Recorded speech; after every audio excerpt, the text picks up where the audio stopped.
नमस्कार। स्वागत है आप सभी का देश देशांतर में। मैं हूं प्रीति सिंह। आने वाले समय में राज्य अपने हिसाब से अन्य पिछड़ा वर्ग यानी ओबीसी की लिस्ट बना सकते हैं। राज्यों को यह अधिकार देने के लिए संसद में एक संविधान संशोधन बिल पेश किया गया है और इसका नाम है संविधान 127वां संशोधन बिल 2021। इसे लोकसभा में सोमवार को पेश किया गया। इस बिल के जरिए राज्यों के उस अधिकार को बहाल करने की तैयारी है जिसके जरिए वो अपने स्तर पर ओबीसी जातियों की लिस्ट तैयार कर सकेंगे। लोकसभा में इस बिल को सामाजिक न्याय और अधिकारिता मंत्री वीरेंद्र कुमार ने पेश किया। केंद्रीय मंत्री ने कहा कि बिल के जरिए राज्यों और संघ शासित प्रदेशों को अधिकार देना है ताकि वो अपने स्तर पर सामाजिक और शैक्षणिक रूप से पिछड़े वर्ग यानी एससी बीसी की लिस्ट बना सकें।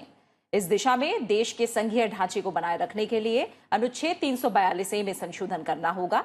इसी के साथ संविधान के अनुच्छेद 338B और 366 में संवैधानिक बदलाव करने की जरूरत होगी। साल 2018 के 102वें संविधान संशोधन कानून में अनुच्छेद 338B को शामिल किया गया है। ये राष्ट्रीय पिछड़ा वर्ग आयोग की बनावट, कर्तव्य और अधिकारों को संचालित करती है। 102वां संविधान संशोधन कानून 2018 के अनुच्छेद 342A को संचालित करता है, जो राष्ट्रपति को अधिकार देता है कि वो किसी खास जाति को एससी बीसी में अधिसूचित कर सकते हैं। इसी अनुच्छेद के अंतर्गत एससी बीसी की लिस्ट में बदलाव करने के लिए संसद को भी अधिकार मिलता है। आज हम देश देशांतर में बात करेंगे संविधान 127वां संशोधन विधेयक और इसकी जरूरत और इसके तमाम प्रावधानों के बारे में। और इस पर चर्चा के लिए मेरे साथ दो खास मेहमान जुड़ रहे हैं। मेरे साथ है PK Malhotra, former secretary ministry of law and justice. साथ ही मेरे साथ हैं Desh Ratan Nigam, advocate supreme court. आप दोनों मेहमानों का बहुत बहुत शुक्रिया मेरे साथ देश देशांतर में इस चर्चा में जुड़ने के लिए। मल्होत्रा सर, पहले मैं आपसे समझूंगी, संविधान 127वां संशोधन विधेयक, क्या बड़े बिंदु हैं, क्या प्रमुख बिंदु हैं इस विधेयक के, क्या बड़ी बातें हैं? देखिए, अगर हम इस संविधान संशोधन को अकेले में देखेंगे तो शायद इसको समझना थोड़ा सा मुश्किल हो सकता है। इसके लिए हमें जो इसका बैकग्राउंड था, जो सोशली और एजुकेशनली बैकवर्ड क्लासेस के लिए रिजर्वेशन के प्रावधान किए गए, उसका जानना बहुत जरूरी है। मैं इसके लिए थोड़ी सी बैकग्राउंड देना चाहूंगा। हमारा संविधान जो है, अगर हम संविधान की प्रस्तावना की बात करते हैं तो ये बात करता है justice, social, economic and political, और ये इस बात की भी बात करता है equality of status and opportunity. ये दोनों चीजें जो संविधान की प्रस्तावना में कही गई हैं, इसको इफेक्ट देने के लिए आर्टिकल 15, आर्टिकल 16 संविधान के बहुत महत्वपूर्ण हैं, जिसमें इक्वालिटी ऑफ अपॉर्चुनिटी की बात की गई है और प्रोहिबिशन और discrimination on the ground of religion, race, caste को दूर करने की बात की गई है। लेकिन यह भी कहा गया है कि अगर सोशली और एजुकेशनली बैकवर्ड क्लासेस के लिए या एससी एसटी के लिए कोई प्रावधान किए जाते हैं तो उसको आर्टिकल 15 का जो इक्वालिटी का प्रिंसिपल है, उसको डिस्क्रिमिनेशन का प्रिंसिपल है, उसको नहीं लागू माना जाएगा, क्योंकि ये एक एफर्मेटिव डिस्क्रिमिनेशन की बात करता है। इसके अलावा अगर हम directive principle of state policy की बात करें तो आर्टिकल 38 और आर्टिकल 46 संविधान का जो है वो स्टेट के ऊपर एक ऑब्लिगेशन डालता है कि स्टेट जो है वो अपने रिसोर्सेज को इस तरह से इस्तेमाल करेगी कि वो समाज के सभी वर्ग जो हैं उसका फायदा उठा पाए और सोशली और एजुकेशनली बैकवर्ड क्लासेस जो हैं उनका विशेष रूप से ध्यान रखेगी। इसके लिए आर्टिकल 340 भी बहुत महत्वपूर्ण हो जाता है। हमारे संविधान में शेड्यूल कास्ट और शेड्यूल ट्राइब के लिए तो शुरू से प्रावधान किए गए, लेकिन आर्टिकल 340 में ये प्रावधान किया गया कि जो अदर बैकवर्ड क्लासेस हैं, सोशली और एजुकेशनली बैकवर्ड क्लासेस हैं, उनके लिए एक कमीशन बनाया जाएगा और वो कमीशन जो है उनके इंटरेस्ट कैसे प्रोटेक्ट किए जाएंगे इसके बारे में रिकमेंडेशन देगा। इसको लेकर के 1953 में एक काका कालेकर कमीशन बनाया गया, जिसने सोशली और एजुकेशनली बैकवर्ड क्लासेस अपनी रिपोर्ट दी, लेकिन उस रिपोर्ट के ऊपर कोई कार्रवाई नहीं हुई, उसका किसी ने संज्ञान नहीं लिया। उसके बाद दूसरा कमीशन 1978 में बीपी मंडल, जो मंडल कमीशन के नाम से जाना जाता है, वो बनाया गया, जिसने 1980 में अपनी रिपोर्ट दी और ये बताया कि कौन कौन सी कास्ट, कौन कौन सी classes socially and educationally backward classes में आएंगी। लेकिन इसको भी काफी समय तक इम्प्लीमेंट नहीं किया गया। 1990 में जब वीपी सिंह प्रधानमंत्री बने और उनकी सरकार आई तो उन्होंने इस रिजर्वेशन को इंप्लीमेंट किया और socially and educationally backward classes को, जिन्हें अदर बैकवर्ड क्लासेस कहा गया, उनके लिए 27% रिजर्वेशन का प्रावधान रखा गया। जैसा कि मैंने पहले कहा, ओरिजिनली शेड्यूल्ड कास्ट और शेड्यूल्ड ट्राइब के लिए तो प्रावधान संविधान में पहले से था, लेकिन ओबीसी के लिए इस सारे बैकग्राउंड के बीच में ये रिजर्वेशन आया। इस रिजर्वेशन को सुप्रीम कोर्ट में चैलेंज किया गया। सुप्रीम कोर्ट में 9 जजेस की संविधान पीठ ने इंदिरा साहनी के केस में इस जजमेंट को वाजिब ठहराया। उसमें क्रीमी लेयर की बात भी की गई। उसमें यह भी कहा गया कि क्रीमी लेयर को इससे बाहर निकालने की जरूरत है, ताकि जो सोशली और एजुकेशनली बैकवर्ड लोग हैं उनको इस रिजर्वेशन का बेनिफिट मिल सके। इसके साथ साथ उन्होंने एक और रिकमेंडेशन दी कि socially and educational backward classes के लिए, अदर बैकवर्ड क्लासेस के लिए एक कमीशन की भी आवश्यकता है। तो कमीशन जो है वो 1993 के एक्ट से बनाया गया। जबकि शेड्यूल कास्ट और शेड्यूल ट्राइब के लिए कमीशन जो थे उनको संविधानिक प्रावधान था। 1993 में जो पार्लियामेंट्री एक्ट से बनाया गया, एक डिमांड ऐसी आती रही कि अदर बैकवर्ड क्लासेस के लिए भी जो कमीशन बनाया गया है उसको भी संवैधानिक स्टेटस दिया जाए। वो दिया गया 2018 में जो अमेंडमेंट करके आर्टिकल 338 बी जो ऐड किया गया, उसके अंदर other backward classes, socially and educational backward classes के लिए कमीशन बनाया गया। जब ये 2102वां संविधान संशोधन, जिसका आपने भी जिक्र किया, जब इसको इंप्लीमेंट किया गया तो अपोजिशन की ओर से ये कहा गया कि हमारा एक संघीय ढांचा है। संघीय ढांचे में जैसे एससी एसटी को अपनी स्टेट के लिए अपनी कास्ट को डिसाइड करने का अधिकार है, अदर बैकवर्ड क्लासेस के लिए भी अधिकार होना चाहिए। लेकिन सरकार की ओर से ये कहा गया कि जो प्रेसिडेंशियल ऑर्डर और नोटिफिकेशन इशू किया जाएगा और जब वो किसी स्टेट के बारे में किया जाएगा तो वो गवर्नर की कंसल्टेशन से किया जाएगा। और 1993 का जो एक्ट है उसमें भी स्टेट को इस तरह का अधिकार है, तो स्टेट इसको कर सकती हैं। इसलिए उस समय ये संविधान में नहीं माना गया। लेकिन 2018 के बाद जो कई डिस्क्रिपेंसी सामने आई, तो सरकार अभी ये उसको अमेंडमेंट को लेकर के आई है, एक नया संविधान संशोधन लेके आई है जो 2018 में संसद संशोधन किया गया, जिसमें प्रेसिडेंट को पावर दी गई थी कि वो अदर बैकवर्ड क्लासेस को डिसाइड कर सकता है और स्टेट के बारे में in consultation with the governor कर सकता है। अब वही पावर स्टेट को भी दी गई है कि स्टेट अपनी स्टेट के लिए अदर बैकवर्ड क्लासेस को डिसाइड कर सकता है, जो उस स्टेट के वैलिड होगी, और जो प्रेसिडेंशियल ऑर्डर से होगी वो केंद्रीय सरकार के लिए होंगी। इस क्लैरिफिकेशन की जरूरत इसलिए पड़ी कि क्योंकि बहुत सारा इस तरह के विचार आ रहे थे कि ये संघीय ढांचे को कहीं ना कहीं अफेक्ट कर रहा है, क्योंकि जो ओबीसी की कैटेगरी है उसको डिक्लेयर करने की पावर केवल राष्ट्रपति के पास है। और उस क्लैरिफिकेशन जो है, सरकार ने ये बिल इंट्रोड्यूस करते हुए, जब बिल इंट्रोड्यूस किया तो उसमें statement of objects and reason दिया, और मैं उसके डिटेल में नहीं जाना चाहूंगा। उन्होंने ये भी कहा कि संघीय ढांचे को ध्यान में रखते हुए ये क्लैरिफिकेशन देना जरूरी है कि स्टेट के पास जो ओबीसी डिक्लेयर करने का अधिकार है वो उनके पास है, ताकि किसी तरह की कोई कंफ्यूजन ना हो, दुविधा ना हो। उस दुविधा को दूर करने के लिए, उस कंफ्यूजन को दूर करने के लिए ये संविधान में संशोधन लाया जा रहा है। तो अभी ओबीसी की कैटेगरी में स्टेट के लिए वो सब कैटेगरी आएंगी जिसको राज्य सरकारें अपने कानून द्वारा करेंगी, और केंद्र के पर्पसेस के लिए वो सारी ओबीसी की कैटेगरी आएंगी जिसको प्रेसिडेंशियल ऑर्डर के थ्रू केंद्रीय सरकार जो है वो लागू करेगी। बिल्कुल। देशरत्न सर, अभी हमें पीके मल्होत्रा सर ने बहुत विस्तार से इसकी पृष्ठभूमि के बारे में बताया है, और उन्होंने बताया कि किस तरह से एसटी और एससी के प्रावधान पहले से मौजूद रहे हैं, लेकिन ओबीसी के लिए ऐसा नहीं रहा। थोड़ी सी मैं चाहूंगी एक प्रतिक्रिया आपकी भी मैं पृष्ठभूमि को लेकर ले लूं। जो सुप्रीम कोर्ट का फैसला आया उसमें जो तमाम बातें कही गई, उसके बाद इस संशोधन विधेयक को लाने की जरूरत पड़ी है। थोड़ा सा आप जो सुप्रीम कोर्ट के लेकर पृष्ठभूमि रही है उसके बारे में थोड़ा विस्तार से बताएं। देखिए, अगर थोड़ी सी पृष्ठभूमि में और जाऊं तो हमारे यहाँ जो रिजर्वेशन का कंसेप्ट है 1933 में कम्युनल अवार्ड से शुरू हुआ, जहाँ पे सेपरेट इलेक्टोरेट जो वोटिंग राइट समूहों को दिए गए रिलीजन के बेसिस पे। उसके बाद पूना पैक्ट हुआ, Poona pact single Hindu electorate हुआ।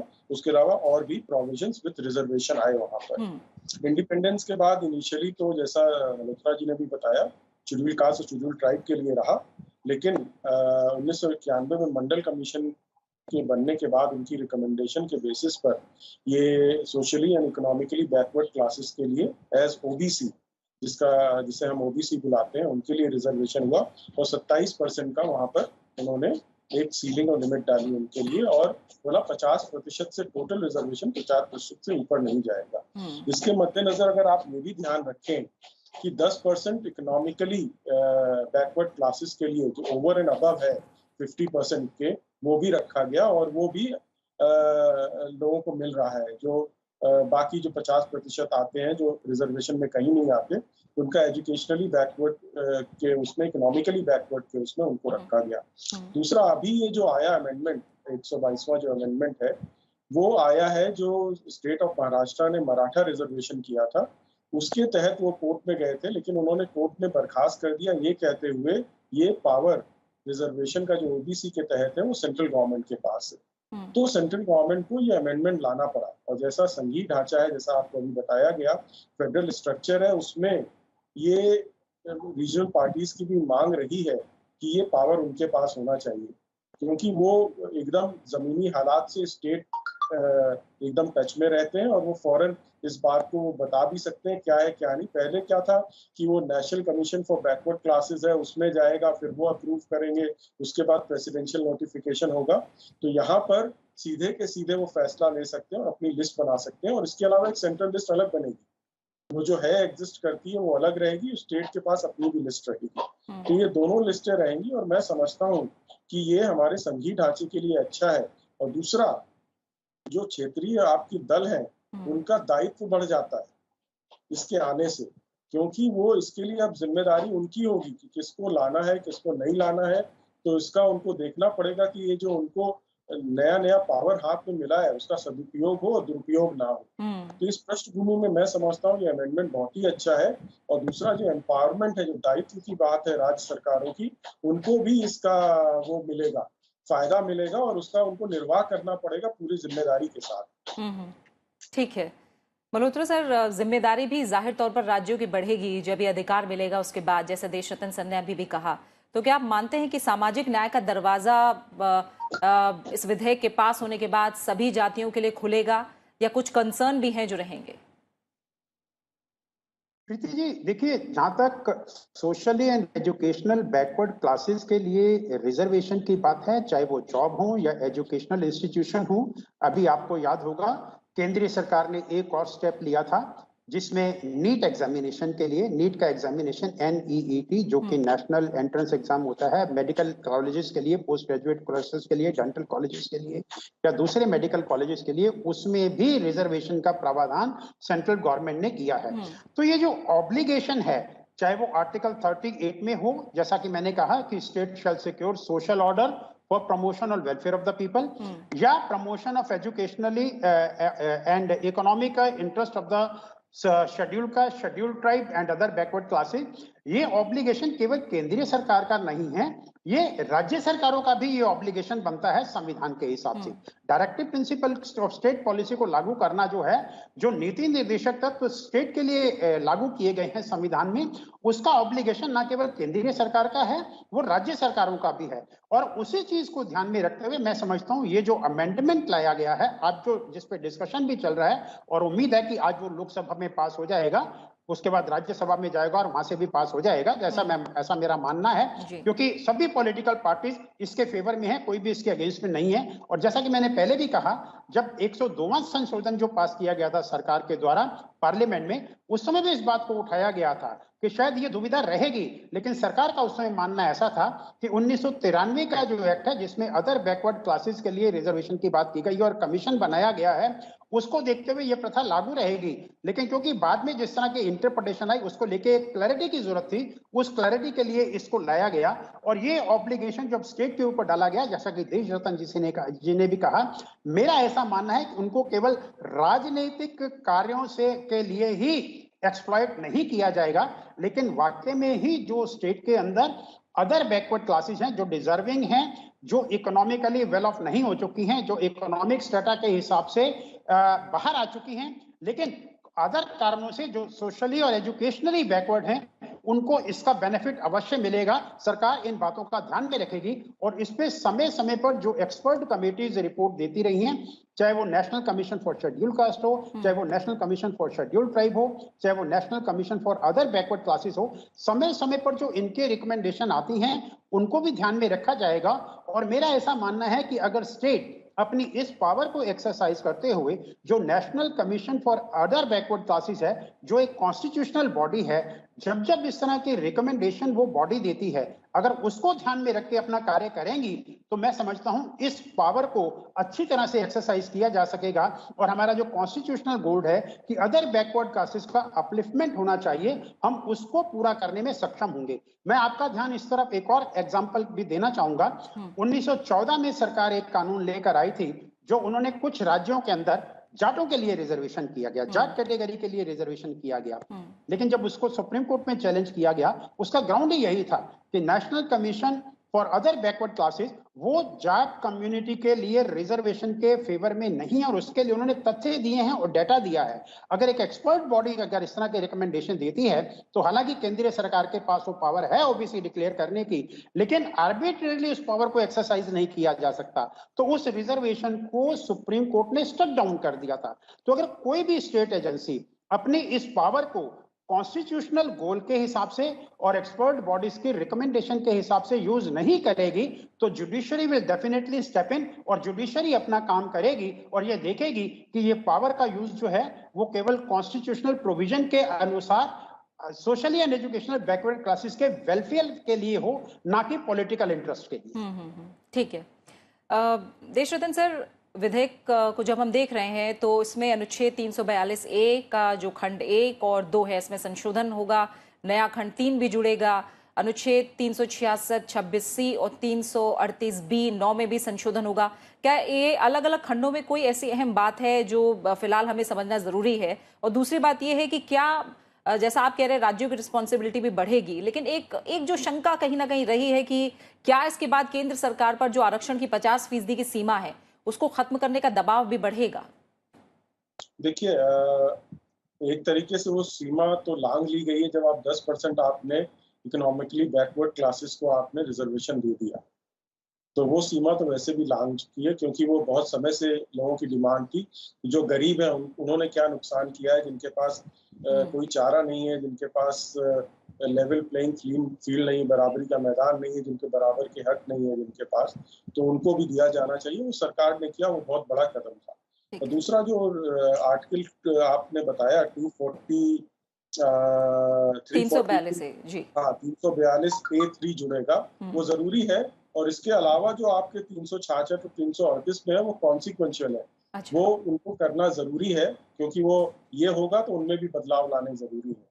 तो मेजर जो चेंज है वो 342A3 है जो आएगा इससे, तो जिससे कि उनको स्टेट को पावर मिलता है। और ये देखिए, जरूरत इस बात की है देखने की कि आपका रिजर्वेशन बहुत समय से चल रहा है और ये क्यों नहीं लोगों को आज तक 70 साल में ये लोगों को अभी तक हम क्यों जारी रख रहे हैं। कहीं ना कहीं हमारी नीतियों में कहीं ना कहीं गड़बड़ है, कहीं ना कहीं कोई एक ही परिवार जनरेशन आफ्टर जनरेशन वही फायदा लिए जा रहा है रिजर्वेशन का। तो ग्रास रूट लेवल पर जो निचला स्तर है वहां तक ये पहुंच नहीं रहा है।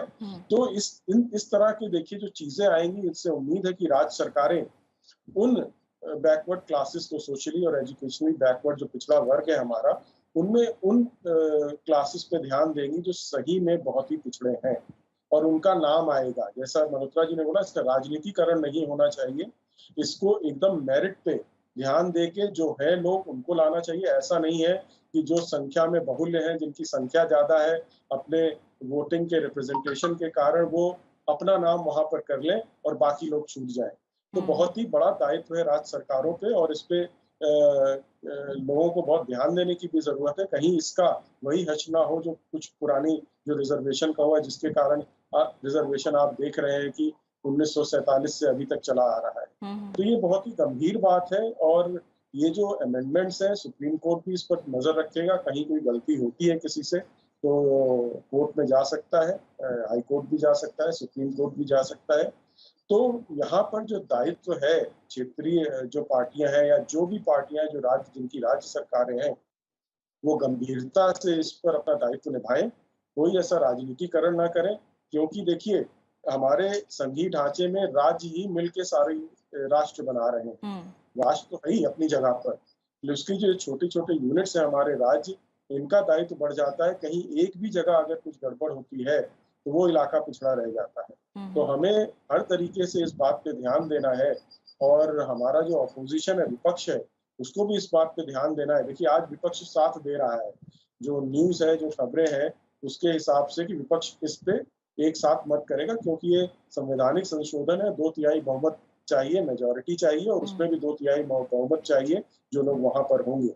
तो वो बिना अपोजिशन के सहयोग से नहीं हो सकता था, राज्यसभा में जहां तक की बात उठती है। तो ये सारे के सारे अगर आ रहे हैं तो इनसे उम्मीद है जो जहां जहां विपक्ष में है राज्य सरकारों में, वो भी अपना दायित्व निभाएंगे। सरकारें तो अपनी करती रहती हैं, जो सकारात्मक दायित्व निभाना होता है राज्य सरकारों का और अपोजिशन का, ये उनके ऊपर ये दुगनी जिम्मेदारी पड़ रही है। और ऐसा ना हो कि इसको हल्के में लिया जाए और ये जो संशोधन है संवैधानिक, इसका जो उद्देश्य है वो पूरा ना हो पाए। बिल्कुल, सभी दल इस पर एक राय रख रहे हैं और इसके दूरगामी असर की बात करें तो हम जानते हैं कि महाराष्ट्र, हरियाणा, उत्तर प्रदेश, कर्नाटक, तमाम ऐसे राज्य हैं जिन पर इसका बड़ा असर होगा, क्योंकि यहाँ लंबे समय से आरक्षण की मांग तमाम जातियां जो हैं वो कर रही हैं ओबीसी के दायरे में। जो बार बार चिंताएं अभी देश रतन सर जता रहे हैं, आपको लग रहा है क्या एक केंद्रीय निगरानी जैसी व्यवस्था की भी जरूरत है क्या, अगर हम इसके दूरगामी असर को समझें तो? इससे पहले कि मैं आपने जो प्रश्न अभी उठाया बहुत महत्वपूर्ण प्रश्न है, मैं उस पर आऊं, मैं ये बताना चाहूंगा कि जैसा देश रतन जी ने भी कहा, अगर हम संवैधानिक संशोधन जो लेके आया गया उसकी बात करें तो जैसा देश रतन जी ने भी कहा, 342A का जो खंड 3 आर्टिकल सबसेक्शन 3 उसमें जो ऐड किया जा रहा है, मेन प्रावधान वही है, क्योंकि उसके अंदर स्टेट और यूनियन टेरिटरीज को ये अधिकार दिया जा रहा है कि वो अपनी लिस्ट बना पाएंगे एक कानून बना करके। सो ये मेन प्रोविजन है और उसको इफेक्ट देने के लिए जो 366 का क्लॉज 26A(C) है, उसमें ओबीसी की डेफिनेशन के जो है उसको चेंज किया गया है और दूसरा प्रावधान भी जो है वो जो कमीशन को पावर दी गई है वो एक्सप्लेन की गई है। दूसरी बात, आपने 50% कोटा की ब्रीच करने वाली बात कही थी, मैं एक चीज क्लियर करने चाहूंगा, 50% का कोटा जो फिक्स किया गया है वो ना तो इसका प्रावधान कोई संविधान के अंदर है, ना ही कोई जो पार्लियामेंट द्वारा कानून बनाया गया है उसके अंदर है।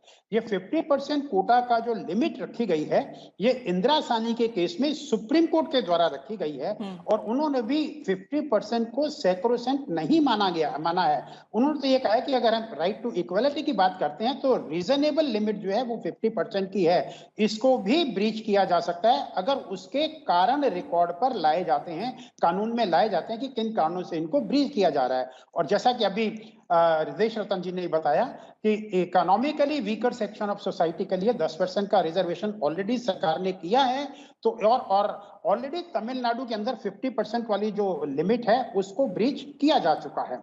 और जहां तक आपने अभी कहा कि स्टेट अपनी ड्यूटी जो है वो ठीक से करेंगी और उसके लिए एक कोई इस तरह का ओवरसाइट कमेटी होनी चाहिए, मैं समझता हूं कोई इस तरह के सेपरेटली सेंट्रल ओवरसाइट कमेटी की जरूरत इसलिए नहीं है क्योंकि हमारे पास ऑलरेडी एक संवैधानिक व्यवस्था है, national commission for other backward classes, जो एक संवैधानिक संस्था है, वो संस्था इस कार्य को ऑलरेडी कर रही है और ऐसी उम्मीद की जाती है कि सभी राज्य सरकारें इस तरह का कोई भी कानून बनाने से पहले जो national commission for other backward classes है उसको कंसल्ट करेंगी और वो जो रिकमेंडेशन देंगे उनको उसका संज्ञान लेने के बाद ही कोई कानून बनाएंगी। अगर ये व्यवस्था को ठीक से लागू किया जाता है तो जिस तरह की एप्रीहेंशन हम एक्सपेक्ट कर रहे हैं वो एप्रीहेंशन हमारे सामने नहीं आएंगे और इस कानून का इम्प्लीमेंटेशन एक अच्छे तरीके से हो पाएगा।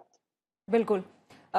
देश रतन सर, आप भी इत्तेफाक रख रहे हैं मल्होत्रा सर की बात से, या एक मॉरल ग्राउंड है कि अपनी जिम्मेदारी समझी जाए, या फिर जिस व्यवस्था की बात अभी मल्होत्रा सर कर रहे हैं, क्या ये अपने आप में काफी है चेक एंड बैलेंस के लिए? देखिए, हमारे संवैधानिक ढांचे में उनको और संघीय ढांचे में अगर देखा जाए तो राज्य सरकार के जो क्षेत्राधिकार है वो उसमें पूर्णतः स्वतंत्र रूप से काम करते हैं। तो उनको हमें विश्वास करना पड़ेगा कि वो अपना दायित्व बड़ी जिम्मेदारी से निभाएंगे।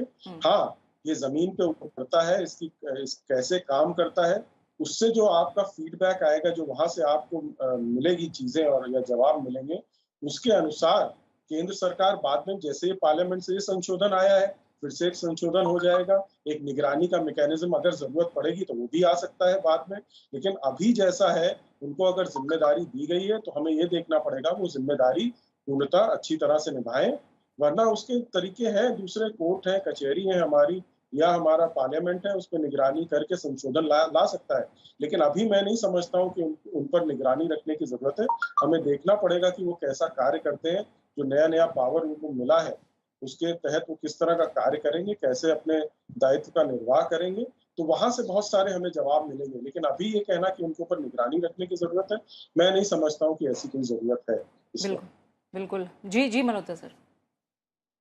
प्रीति ji, to supplement what Desh Ratan ji has said, अगर हम बात करें, अभी हम बात कर रहे हैं केवल national commission for other backward classes और अदर बैकवर्ड क्लासेस के लिए जो राज्य को कानून बनाने का अधिकार दिया उसके बारे में जी। इस तरह की पावर शेड्यूल कास्ट और शेड्यूल ट्राइब के लिए स्टेट गवर्नमेंट्स ऑलरेडी एक्सरसाइज कर रही हैं। तो ऐसा नहीं है कि ये पावर ऑलरेडी स्टेट्स के पास नहीं है, शेड्यूल कास्ट और शेड्यूल ट्राइब के लिए ऑलरेडी है।